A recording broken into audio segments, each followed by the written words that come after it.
fantastic. This is GT racing right now. He's got traction, he's going in the outside of both of them! Maloney! Oh, he's taking Anderson! Anderson's up to Oh my God! Big crash! Oh my goodness, half the field's going to get rolled! Second very close. These guys I want to make their way through the field very quickly. Oh, there we go! Oh no! That's massive! This is it! This is over! I can't believe this! Oh my God! God, what?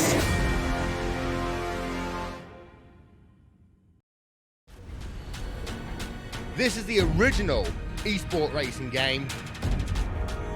This is iRacing.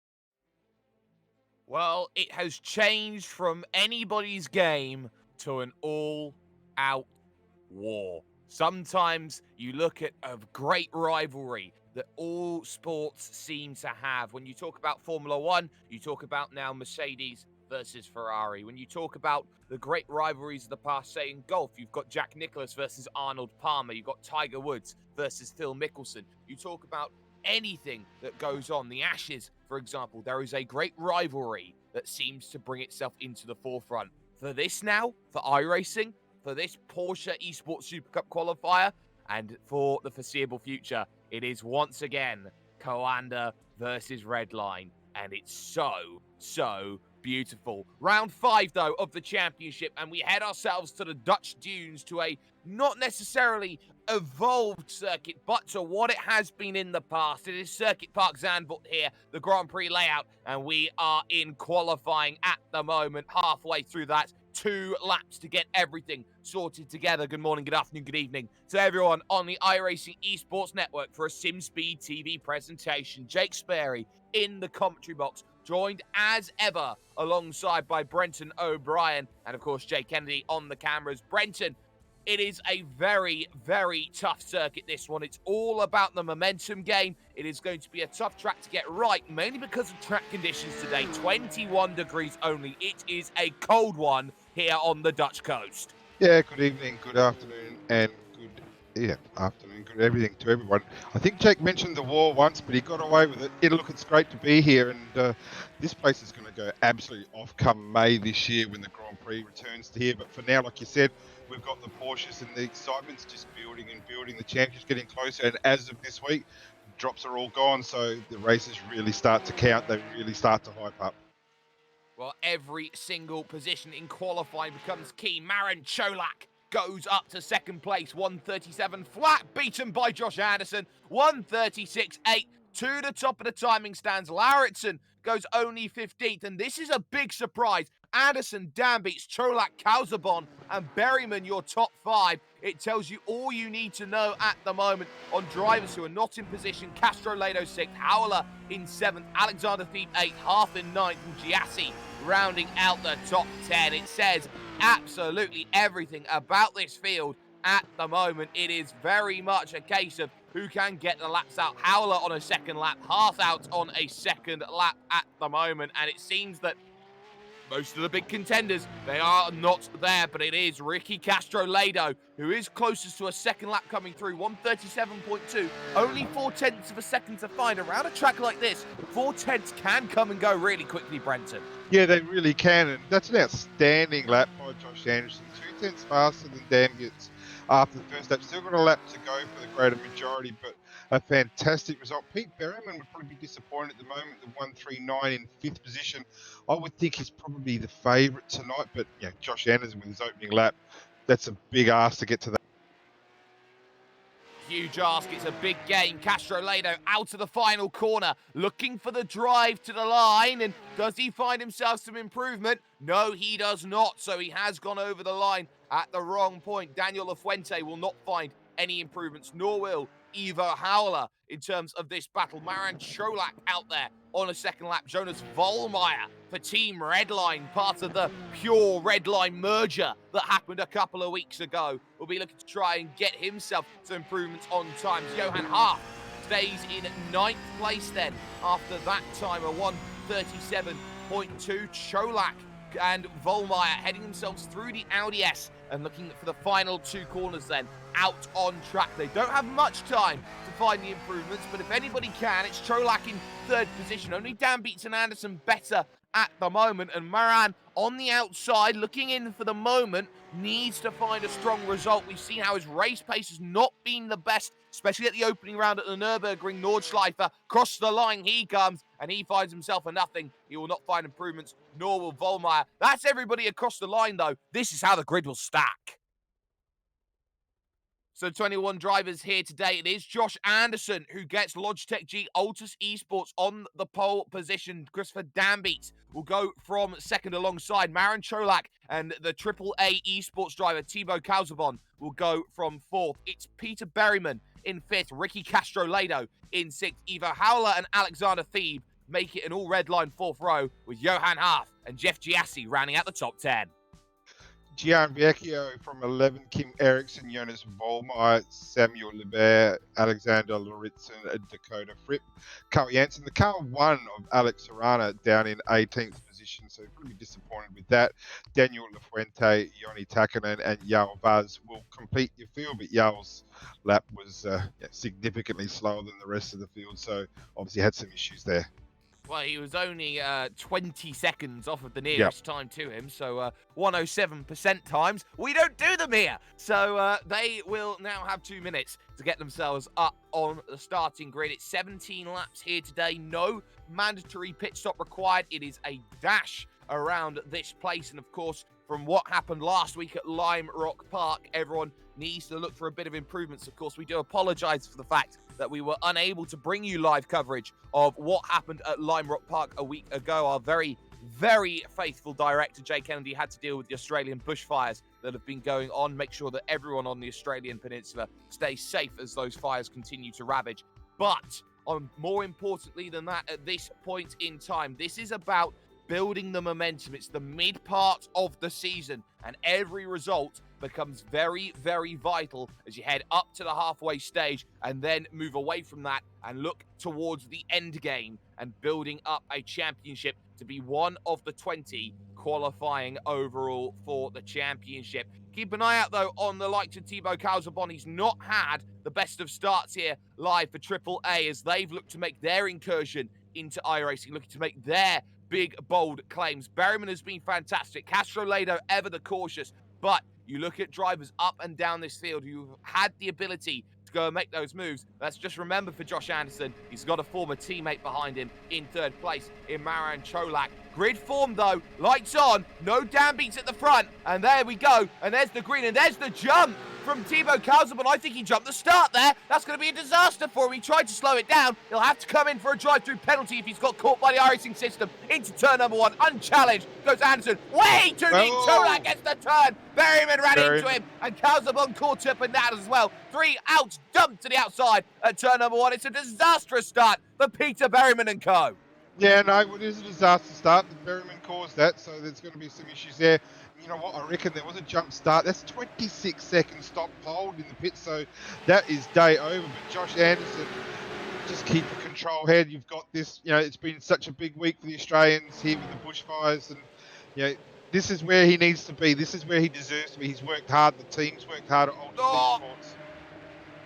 There's Lafuente making contact with Dakota Fripp at Shevlak, and he avoids the barriers with the high banked gravel there on the outside. He gets away with it. We've worked out that Christopher Dambeats has suffered technical issues right before the start. Very suspect, but that does cost him a whole heap of points as these races continue. But it is Anderson who leads, and all of a sudden, it's Ricky Castro-Lado up to second. Thebe from 7th is up to 3rd. He's done it again. He makes positions when nobody sees him. Ivo Howler in 4th. Giassi under pressure for 5th. Lunge down the inside from Johan Half. Oh, and Half had to try and get himself going again. He loses 2 positions. 1 to Ericsson, 1 to Samuel Libert in the core car. And now he's under pressure from Carl Janssen. Is there room on the outside? No, there's not in the penultimate corner. This is not going to end well. You can see it. It's such a limited place to pass around here as well. And, you know, there's going to be some changes to the circuit this year with the banking at the last corner. But for now, this is what we've got. And, you know, turn 1 is the opportunity here. Johan Hart deep under attack as they go under brakes into turn 1. Doesn't look like he's going to be able to get that move to stick. It's so hard to hang on around the outside. Core cars actually made a mistake in the best. So Arana, nah, it's not going to work there, I wouldn't think. Oh, Lebert had the mistake, but look at this. Oh, side by side, too wide, too deep. You've got Volmar going at it as well with Alexander Larritzen. Larritzen wins that battle. Hearth is not giving this one up, but he has to through the Hugenholz at turn number 3. Hearth there on the outside had nothing to fight with Carl Janssen, and they have lost their train overall. Replay then of the start brought to you by Motum Simulations here with SimSpeed TV, and this was the issues with the start that came along. This is Alex Arana we're looking at here. His qualifying wasn't good, and he basically had damage off the start. It didn't work at all, but a better look, bang, contact straight away and hard into the pit wall there, right off the beginning, and there was the contact that came in. Berryman too deep on cold brakes and couldn't get it slowed. Yeah, disappointing for Pete. You know, he's not the type of driver that would certainly do that intentionally. So, yeah, Castro Lader's made a mistake. Yep, Castro Lader has made a mistake. He has. He's dropped a couple of positions, and it was down at turn 1, all on his own, pushing to stay with Anderson. Got too deep on the brakes, locked him up through the bank Tarzan corner, and he has dropped 2 positions. 1 to Alexander Thede, the 2nd to Ivo Howler. Replay of that then up on screen for you, but Ricky's going to try and get it back over the course of this next lap. He's already on the back of Howler into the prime overtaking opportunity of turn 1.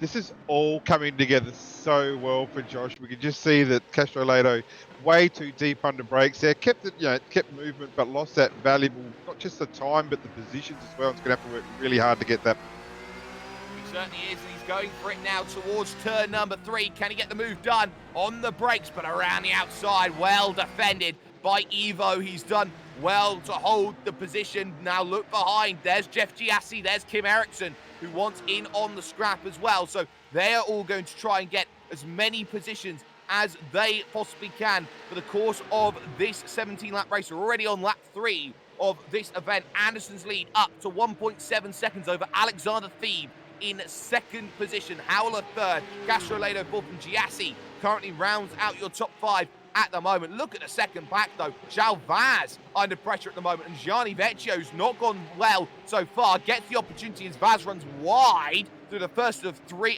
for the second of 3 right-handers in a row, and Vecchio gets the move done very, very neatly. Yeah, it was a good move, wasn't it? But Castro Lader, in the meantime, he is all over the back of Ivo Howler. You know, this is the race that's they're going to look back on and say, great opportunity to just catch in those little bit extra points. There's a few of the bigger guys not here at the moment. So these are the races they're going to cash in. Anderson's certainly doing that at the moment. When they do qualify for the Pro Series, these are the races they'll look back on and go, we made the most of this opportunity. So this is what these guys have got to do tonight. It's absolutely what they have to do. You've got to go out there, you've got to make moves, and you've got to gain those positions, which we have seen so many times before. Now the question becomes, what can you do into turn number 1? Ricky Castro Lader has no opportunities then on the brakes for the time being. We look into turn 1, no chances for anybody to go out there and make some moves. Side by side though, this is Daniel Lafuente. Oh, side by side on the exit with Jonas Vollmeyer. Vollmeyer slightly wide coming out of 1, but uses the outside line through 2. He'll be hung up on the exit though. A chance around the outside at turn 3, but Lafuente, they're very tough to get it done around the outside. He's done well, has Vollmeyer, to hold the position for red light. He keeps himself in that 11th place for the time being. Yeah, a lot of experience on board there with Vollmeyer, and he's doing a good, solid job. Last time they were around for the first time, Alexandra Thebe actually has been making gains on Anderson, 0.2 of a second gain. Anderson had been stretching out, but now for the first time, Thebe's starting to pick him back. Yeah, absolutely right. Dive down the inside on La Fuente now, and that's Gianni Vecchio trying to get it sorted. But this middle section is all about transfer. You can hold it too wide. Tries to pitch to the inside. No chance there. Vaz had a little look, and he decided a lot better of it. So nice try from Vecchio. Didn't quite happen. Alexander Lauritzen, though, he started to look a little bit greedy. Wants to find a move now on Samuel Libert, who's started to go a little bit backwards at the moment in 9th place. He is up 5 places. He can be happy about that, but Libert is struggling to get those tyres up to 10th. They should be around about now. They head to lap 17. We're expecting, though, here, Brenton, till about lap 12, you've got tyre life to battle. Then it's a hanging on game. Yeah, apparently it's like falling off a cliff, and Torval and Dean would have a better time hanging onto the track than what these guys would. But for now, make the most of it. And the racing's really tight. I'm surprised Castrolato has not made that move on Ivo Howler. Yeah, that's the battle for 3rd place. And the guy that always surprises me is Jeff Giassi. He's always there. Had a really good, strong result a couple of weeks ago. And, he's thereabouts again. Top 5 is a significantly, it's a great performance so far. It certainly is. 5th place, started from 10th, so he's up 5 places for the day. Your biggest movers and gainers in the field, up 10 places, is Carl Janssen in 7th, and he has caught the back of Kim Eriksson, Giassi and co. for this pack. So he's done a very, very good job over the course of this race. One of your big losers, Marin Cholak, who's there in 16th place. He is only 12 seconds off the race lead, though. That still tells you how strong this field is. The fact that everybody is practically still together. The train from 3rd place, get this, Brenton, effectively goes all the way back to Joni Takkonen in 15th place. Yeah, I think there's a bit of care being taken out there after the first lap incident, and it is a hard track to pass, so just be careful, slow entry, fast exit, and it makes it so much more difficult for those behind, and that's where these guys are now. I don't think they're racing hard at all, and whether they're trying to do it, we know what happens in the last 5 laps. Your tyres do drop off. Maybe there's quite a bit of conservation going on there at the moment. Well, they will have to try and save the tyres as best as they possibly can as they go on to lap 6 of 17. Josh Anderson's lead now at 1.4 seconds. It slashed again. Alexander Thie breaks the 38 barrier once more, trying to make the push behind that. Howler trying to defend into turn 1, takes a slightly wider line, diamonds off the corner, but Castrolato is close, but I don't think close enough for a run into turn 3 and then into the Hugenholz. I don't think he's got that chance. No, he very much does not, but this is going to be a very interesting way that this race is done. In terms of retirees, there are only 2, Dan Beats, who couldn't make the start through technical issues, and Alex Arana, who had the incident early on. Those trying to salvage points, Calzabon is one of them, Dakota Fripp's another, as is Peter Berryman, with all of what is going on with them at the moment. But it seems just for the time being, it's the waiting game that's caught in draft central, so to speak. You get a run on the driver in front, but he has a run on that driver in front, which means conducively, it's tough to overtake. Yeah, Lebeur's made a mistake there on the, I can't remember what turn 7, I think that is, and he's dropped a couple of spots.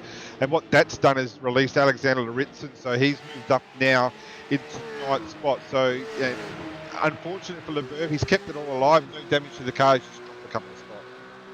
Yep, just a couple of spots lost then for Libert. He's under pressure immediately, though, from La Fuente, who takes a very narrow line, looks to attack the apexes of each corner. Doesn't get the run off the exit, though, by that line, and Vecchio maybe could have been in position to attack. I am surprised that Gianni Vecchio's as far down as he is. He's been someone who has been right up there, trying to get there. Has made mistakes in prior races. Belle Isle comes to mind, for example, but has just not been in a position today to go out there and really capitalise. He's only up 2 places, while drivers around him are up 7, up 6, up 10. He's one driver who's not got it done so far. Well, he's gone up 7 spots, 19th on the grid, and that's where the problem is, isn't it? 19 out of 21 in this field, so he's got his back against the wall, but he's chipping away, and he has moved up 7 spots with lap 7 of 17. Still time to go.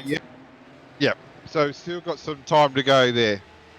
Yep, La Fuente up 7, Vecchio up 2 for the time being. A lot of time to go here at the moment. Now the pack of 5 looks to try and get going. Now I wonder what you do if you are a Carl Janssen or a Kim Eriksson in this battle for third position. You know that points are at a premium. You know that you need to get something done. But as we've seen so far, if you're not in a position to make the move, you very much just sit and wait for that right opportunity. That has been the pro style over the last couple of years. And at the moment, it seems that everyone is just sitting and waiting and happy to have the draft, happy to save a little bit of fuel, happy to conserve the tyres by being behind. But they are looking to try and get themselves close as we get a replay then up on screen, brought to you by Motor Simulations. This is Gianni Vecchio now. We were just talking about him as he was going through, and Daniel Lafuente. This is the second of 3 right-handers. He gets heavy over the curb, and this is Vecchio trying to maybe think of a lunge in the red line car down the inside, and Lafuente left the door wide open,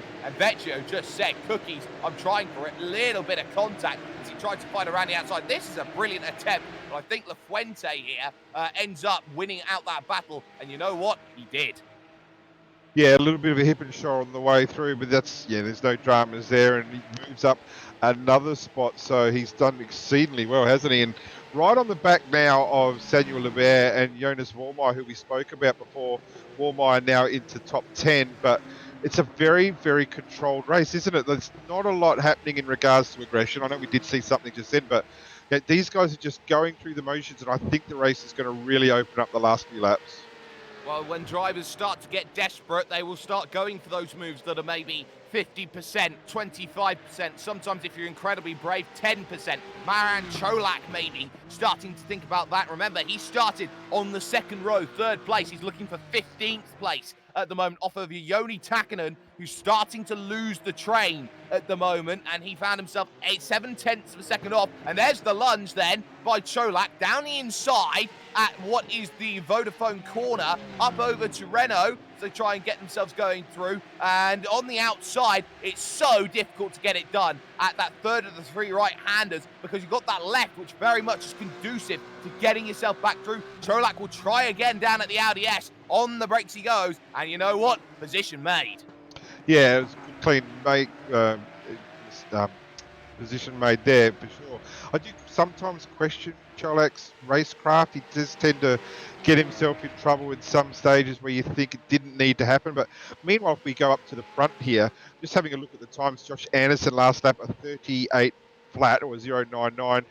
They're just chipping away slowly. Certainly haven't made those gains. The gap up front's down to 1.4 seconds. So not all far away from being in draft land, but you know, it's not happening quick enough for Thief. He was making significant gains early, but now it's just blended away. So whether that's he's burnt too much tyres in that little sprint that he did between laps 3 and 6, not sure, but certainly at the moment, Anderson looks like it's quite controlled for him. Well, I think it's just the fact that those two drivers are absolutely almost dead even here, Brenton. If you want to take a look at their fastest times, Yep. They are 0.02 of a second apart. That shows you how strong the front of that field is. Yeah, it really does. And look, the depth of this field is, you know, magnificent, isn't it? And even in the second split, from my understanding, Anderson's teammate Dane Warren was actually on pole position for that. So that again shows the depth as to how they're going for this Porsche. And don't forget, people, that as good as the depth is here, this is just to get into the Pro Series. This is the top 20. So these guys are just trying to get their pass to go to school. And, you know, it's great racing, and the series is going from strength to strength. Absolutely it is, as the battles continue. Ricardo Castrolano all over Ivo Howler through the Audi S. This may be the chance he's been waiting for. He's got to set up this penultimate corner. There's just 1 car length between them as they now get the run. It closes to half, and now through Ari Lurendijk, the final corner, you've got to make sure that the run is there, and Ricky's got the run. Immediately, though, cannot capitalise, has to dive back in under the toe, and now here's the chance, here's the lunge. Down the inside goes Ricky Castrolano for the podium. Uses the contact, and all of a sudden, Howler runs into him. Castrolano runs wide, and now Giassi says, my turn to try and get the move. Can he go down the inside? Positive sim racing, not positive enough. No, that's what exactly did. He ran into the back, and that move was done. It was stuck, and Ivo's had an absolute howler. No, bang, Vecchio, and that's Lafuente as well at turn 3. They're able to keep themselves going, but they turn themselves at the Hugenholz, and that was Lafuente on the outside. They came together, and on the grass, no way to save it. Lafuente into the side of Gianni Vecchio.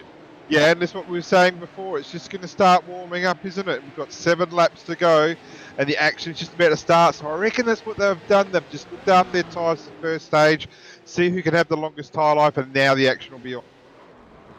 Well, Ricky Castrolado's been dropped back now into 9th position after all of that. Promotions for many drivers. Johan Haaf was one of them. You've got likes of Alexander Larrickson now up into 8th place. You've got Jeff Giassi trying to get past Ivo Howler. And all of a sudden at the front, Josh Anderson pulls out 3/10 over Alexander Thieb. The gap up to 1.7 seconds. Is he just starting to check out and get himself away, which we have not seen at any point throughout the course of this season? We've not seen any driver have that ornate ability to check out by more than 2 seconds very consistently out on their own. So we'll see how that all plays out. Ericsson also under pressure from Carl Janssen for 5th and 6th place. Over the line, still 1.7 seconds at the front, but there is still no opportunities to get the move done down at turn 1, and we're starting to hit the tyre limit. It's lap 11 now of 17. Yeah, I can tell you that what happened the lap previous. Theme lost 3/10 on exit of the last turn, just got a bit wide, got out into the dirt, and had to back out of it for that main straight.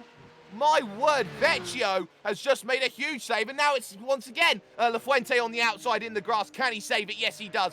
Gianni Vecchio with a wonderful save. Yeah, we've just got a replay here of Pete Berryman, down in 19th place, and he's right from the get-go. He's had some struggles tonight. Not sure. I think he's got some problems there. He's backed right out of it, so I would think that's the end of Pete's day for the day. And also with Vecchio, great save. Oh, yeah, fantastic. Fantastic save. There's where you see Lafuente taking the grass. Takinen hard to the outside as well to avoid it as they continue on their way forward. Right now in those positions, that is Vecchio 14th, Lafuente 15th, Takinen in 16th place at the moment. Still no changes though in that big pack for 3rd place, which seemingly is not going anywhere at the moment. Howler takes that slightly wider line and he does very well with it, but now it's all about hanging on, sticking within those 1 second windows to protect from the drivers behind. Cholak as well, up now to 13th place. He's got a move looking to be eyed up for 12th here on Zhao Vaz in the number 13. Yeah, on board the Howler train, isn't it? We're starting lap 12 of 17 now. And Ivo's just being really careful. Like, let's be honest, he's going to have a problem there with what happened with Casho later. That was certainly his fault. There's no dramas there. But it's starting to build, and I can tell you that I've had a look at Giassi's last few laps. He's starting to get itchy. He wants to make that move because once he's through Howler, he'll be up and he'll be gone and he'll be away and there won't be any attacks from behind.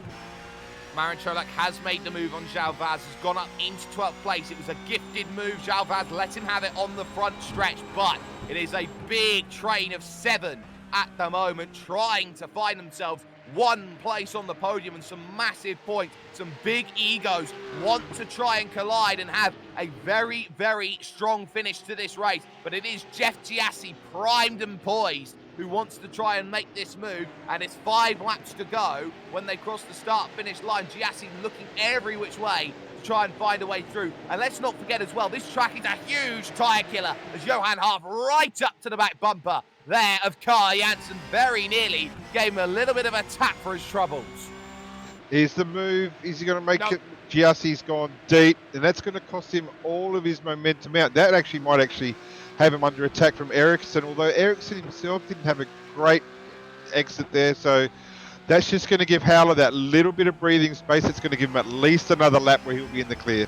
Yes, and it's given him at least 6 car lengths for that one dive. So maybe a little bit brave there from Jeff Giassi. Had to lock up the brakes. Gap at the front now over 2 seconds for Josh Anderson with 5 laps to go. That gap has extended to 0.6 of a second now. Giassi versus Howler. That was not what Jeff was looking at. Now he suddenly has to think about, well, these are drivers behind who may now have an opportunity to go out there, get positions off of me as they head themselves through to the Hugenholz corner one more time as they go around the left-hander. This is all about setup right now. And do you know what the best thing about this pack is the fact that you're looking at it and you are seeing that you have 7 different teams split by right now what is only 1.8 seconds.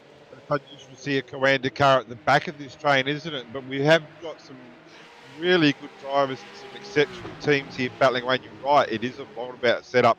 And this is where the good setups start to feel a bit better than the bad setup, the setups that don't go quite so well with tyre life. And there's other setups that will be really, really good for the opening laps when the tyres are trying to get up to temperature, but those tyres are now dropping away a lot more than those who've got the long life going. So, yeah, Giassi, that little well, probably wasn't a mistake. He has to try and make him. He's starting to get a bit of an itchy finger, and he'll be back on Howler in the next lap, no doubt at all. Yeah, well, he's already half the gap down, so he's doing well. Ericsson is the one who is struggling here and is starting to fall back ever so slightly. Suddenly, Carl Janssen may just have an opportunity onto the front stretch once again. So they make their way to Ari Lurendijk, the final corner, out on track. So through the right and get the power down. This is what you need, Carl. You need to have this big run, this big opportunity into turn number 1, and he's very much not able to get there because there's still that toe at 6/10 back that Kim Eriksson can use. Very deep on the brakes goes Janssen. Has to take a slightly wider line, trying to diamond off the exit. Cannot find what he is looking for. And let's not forget, behind us also battles Cholak trying to chase down Liebert and Vollmeyer out on the road, and he only took a 10th out of Liebert that last time by. I think a problem that the guys are having is also at that last turn to try and make the most of the main straight. I think there's a lot of aero wash, and they're just losing their front end, developing a bit of understeer, and that's not giving them the opportunity to attack on the straight. So, whether they've got setups they can change in car, or whether their setups are going to be able to work around this understeer that they seem to be having, it's going to come into it. We're at lap 14 and 17, so we're coming into that phase now where the skates are really on, and those with the good tyre life will be able to hang in there. And I'm not sure whether it was Ericsson dropping away. I just think Giassi's the fastest in this group.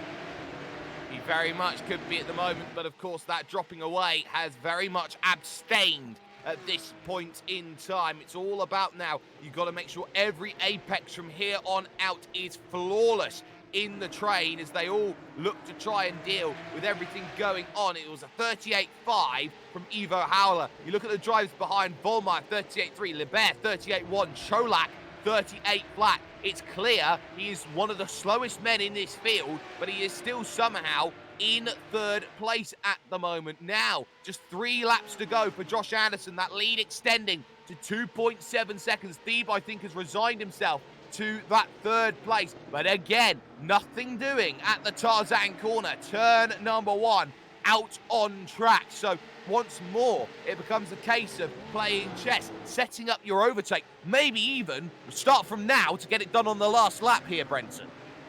Yeah, that's exactly right. That's what could be happening. And, Howler, you were saying before, he's the slowest out there, but he's in third. But that's great racecraft, if you ask me, that he's been able to position his car perfectly. Generally a safe defence. He obviously had that problem with Castrolado, but at the end of the day, he's still got that car in third place. And, good luck to him. There's not much left to go. If he can hold on to it, no reason to say why he can't. No reason, and he's so good through that second right-hander after Sheeblack as he goes through, and there is a car off out on circuit, and that is Daniel Lafuente from the back. He was in 15th place. He's had a very big one up at Sheeblack. It was all on his own as he was going through, so he heads himself through the right, clips the grass on entry, clips the grass on exit, and could not save the car through that section. Very much had to try and catch the slide, did not work, so he drops himself behind. But we are coming up now to 2 laps to go here at Zandvoort, and all of a sudden it seems like it is still exactly what it was, exactly what it will be. Just cars trying to find one extra position out here on track, which is just out of reach because everybody has that draft. It's been a good lap from Ivo Howler this time of 1:38.4. Giassi lost a 10th of a second that time by. Gap up to half a second, and all of a sudden he's got to try it all over again. Close the gap to it, needs to be a 10th. Vollmeyer runs wide in the background though. Liebert had a half chance, but again, run off the exit means Vollmeyer still has the gap. Yeah, we saw Lafuente have his problems there on that replay, but no, you're spot on. And this train is not getting any smaller, is it? The gaps are just being maintained. Lap 16 of 17. It's coming up to grand final time. If there's going to be some moves, they're going to have to be done now. They are going to have to be done now, and they are going to have to be done quickly, and you feel for drivers like Ricardo Castroledo, who had a shot at the podium, who are all the way back in 9th place. It's one small mistake. That is a very big small mistake to drop 6 places. With strengths of fields like this, he drops himself maybe 150 points on that one error there, Brenton. And that's what we we're talking about before. These are the races that when you look back, if you qualify for the Pro Series, this is the type of race where you look back and go, you could have done that a little bit more. You could have cashed in your chips that much easier. But, 100 points is 100 points, and that's going to hurt later on. It absolutely is. White flag coming for Josh Anderson at the front of the field, but it's the battle for the podium that goes on. Howler versus Giassi versus Ericsson versus Janssen versus Haas versus Larritzen versus Ricky Castroledo. Behind that, though, Samuel Lebert under pressure. Marin Cholak trying to recover up to 11th place if he can get the chance. One final lap around the 4.3 kilometers of Circuit Park Zandvoort. Are there any looks into turn number 1? There are not at this point in time. No chances just yet. So now set it up. Cholak runs it deep, trying to get the run. Can't get it on Samuel Lebert. Just behind that to turn 3 in the Hugen holes that comes up for these drivers, looking to try and procure any strong runs possible, hoping there is a mistake out of any of these drivers. It simply put just is not there at the moment. These drivers from 3rd to 10th are split by under 2 seconds at this point in time. Giassi having a great run up through the Dutch dunes here at Zandvoort, looking for the run through the right. The second right, he's got to get absolutely perfectly. He is tucked up underneath, looking for it. Takes a slightly shallower line there, looking for the run then here at this right-hander. Looks for the lunge down at the inside. Has he blown the opportunity now because he can't get the power down as quick here compared to Howler? No chance there as he looks for the big left. The Audi S may be one of the final places if you're going to be brave to make a move. Cholak can't get the move done at the left before the Audi S's. So now you start making that run. It has been flawless, though, from Josh Anderson at the front of the field. Thebe had nothing for him today as they go through. No lunges down at the Audi S. They're all trying to work it up for the final couple of corners. But round the final corner, Joshua Anderson for Logitech G Altus Esports picks up a pretty big win. His win that now gives him exactly everything that he wants. He wins at Zandvoort. The battle for the podium continues, though, with Thebe coming home in 2nd, and the run to the line. Nobody could get anything. They were all stuck in the draft train. Go the Aussies. How good was that? Congratulations, Josh Anderson. So well deserved. Everything just came through for him, didn't it? Like, even right from here, earned his pole position. So beautifully done. But the guy that was in 2nd, Christopher Dambietz, had a problem and wasn't able to get on the grid. So everything just aligned perfectly for him. He made the most of it, got the result. Congratulations to him. And that's the type of drive that will make him a pro in 2020. He got very, very happy with what he had. All his rivals around him ran into troubles. Dambeats with the technical issues. You saw Marin Cholak go backwards off of the start. The jump start in the instant with Thibaut Calzabon and Peter Berryman as well. That all made changes, but official classified results are as follows. It is Josh Anderson who picks up the win in 27 minutes and 58 seconds. His margin of victory is 2.8 over Alexander Thebe in 2nd. Howler held up the train, was the cork in the bottle, and even Jarno Trulli would be proud of that 3rd place finish today. Jeff Giassi just couldn't get it done in 4th place. But Kim Eriksson will be happy with the top 5. He started in 12th, up a staggering 11 places. Carl Janssen, your biggest mover, he finishes with 6th place for Core Sim Racing, with Johan Haaf 7th for Apex, and Alexander Larritzen an 8th place from starting in 15th. Ricky Castroledo could have had a podium. He made some good progress, but after the mistake with Ivo Howler, he drops himself back to 9th. Jonas Vollmeyer struggled on the tyres towards the end, but was still able to come away with a top 10 finish.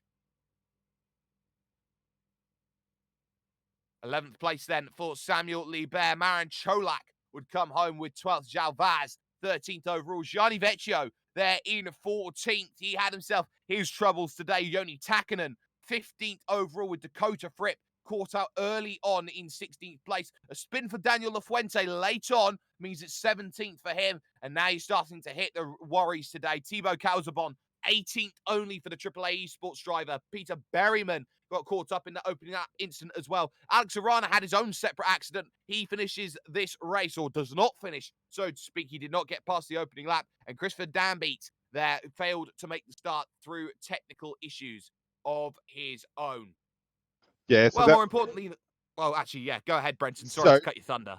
no, it was a great race, and next week we do move on to what will be a really exciting race at the Daytona Roval. If the cars can get off the grid, they will be up and away, and obviously the Daytona 24 is on this weekend as well, so there'll be quite a few guys warmed up and ready to go. So the tracks are opening up, and the series is going better and better each week. But for Josh Anderson, Alexander Thieb, and Ivo Howler, they have made the most of this situation tonight, and well done to them.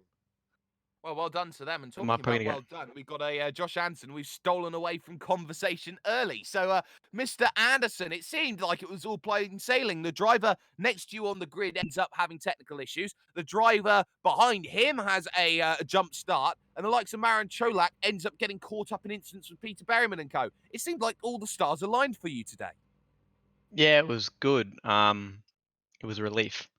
Um, I've had a bit of bad luck so far this pro season, so it was good to get some good luck. Yeah, and as you said, I knew pretty much from turn 3 of the race, I just had to execute. And I did, so I'm pretty happy with that. Well, execution seemed to be the easy part, but let's talk about the mid part of the race because it seemed for the longest time like it was a stalemate and it was all about whose battle of will was better between you and Alexander Thieb. You knew he didn't have much of the draft being 1.4 seconds back, but ultimately it seemed like every corner was a battle just to make sure you didn't lose a half a tenth here and a half a tenth there. It probably doesn't fit the narrative, but I was driving extremely conservatively. So I just wanted to finish the race. So I probably could have gone 2 or 3 tenths faster, but I just decided not to because the risk, I've made some silly mistakes like at Nürburgring. I spun out of P4 in top split by myself. So I've had that kept in the memory bank. And I just decided that I didn't care if I won by a mile or half a second. I just wanted to win. So it was very conservative, and it's a relief to get the win and good points. And well, let's talk about these good points because after what was a tough opening to this season, you're now starting to build up the building blocks, looking at building the points together to try and get yourself up and over the line into the top 20. Daytona Road comes by in a week's time. Just how much of a difference going to be going from a track which is very tight, very twisty, very much all about you can pass pretty much anywhere, like here at Zandvoort, to maybe a track which is very much use the banking and you've got that big long run, that big slingshot that gives you the overtaking opportunity. Yeah, when I saw Daytona was on the schedule, well, when I saw about 80% of the tracks that were on the schedule, I wasn't impressed. I don't know why it's on the schedule because it's going to be a joke, but it is what it is. It's the same for everyone. You just have to race the race that's in front of you, I guess. So we'll see what happens. It's going to be an interesting race. It's going to be an exciting race for the fans, for the spectators. But yeah, it's going to be a nerve-wracking one for the drivers. I 100%. So we'll see what happens. Well, we certainly will see what happens. But before we let you go, Josh Anderson, a big victory means shout out some sponsors. Who gets it done for you after a very, very entertaining win for you? Yeah, just thank everyone at Logitech G Aldous Esports, especially Dane Warren for all the work. He's done an insane amount of work over the pro season. He actually out-qualified me in split 2 by 2 tenths. So he's an insanely quick driver and deserves a shout out. Really good to work with. So yeah. Well, there we see it. Josh Anderson picking up a big, big victory then as he's joined us for our interview. But Brenton, final thoughts as we move away from Circuit Park Zandvoort and look towards Daytona Beach, Florida. Well, that's it. We're going to be looking forward, don't we? We've spoken up about this race, and congratulations to Josh. It was a dominant race, and I'm not sure what the result was from Split 2, but the Altus team had a really, really good result tonight. Congratulations to them. But, the danger now is to Daytona, and no doubt those who are in contention for the top 20 will already be putting their minds through to next week, trying to get that set up right for what will be an exciting race, and make sure you can cover that here. Yes, absolutely. And you can find that only on the iRacing Esports Network presented to you by SimSpeed Television. And of course, you can catch all the amazing action that goes on throughout the weeks that have a very, very good entertainment on iRacing here on the iRacing Esports Network with our good friends, of course, at the Global Sim Racing channel, at RaceSpot TV, at Podium Esports, at LSR TV, at the likes of Apex Racing TV, as well as us here at SimSpeed. But from Jay Kennedy and Brenton O'Brien. A massive thanks has to go to Motum Simulation, who have helped sponsor the replay for us here at SimSpeed. But I, of course, have been Jake Sperry. It'll be happiness for Josh Anderson, his first win of a season, which he has so very much needed in terms of broadcasted races. This season seems to chop, it seems to change, and it seems that everybody is fighting for one thing that money can't buy, a place in the top 20. It's all changed again. We head to the bankings, we head to Daytona Road, and we know that anything, as we know in sim racing, is very much possible. We'll catch you in a week's time as we take you to action over in Florida.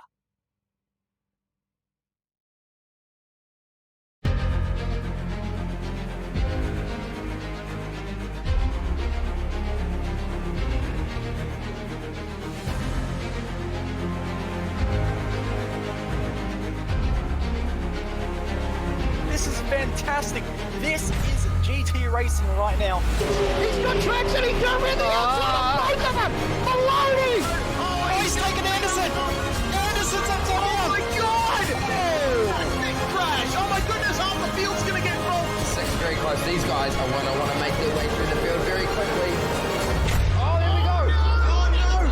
That's massive! This is it! This is over! I can't believe this! Oh my god! God, what?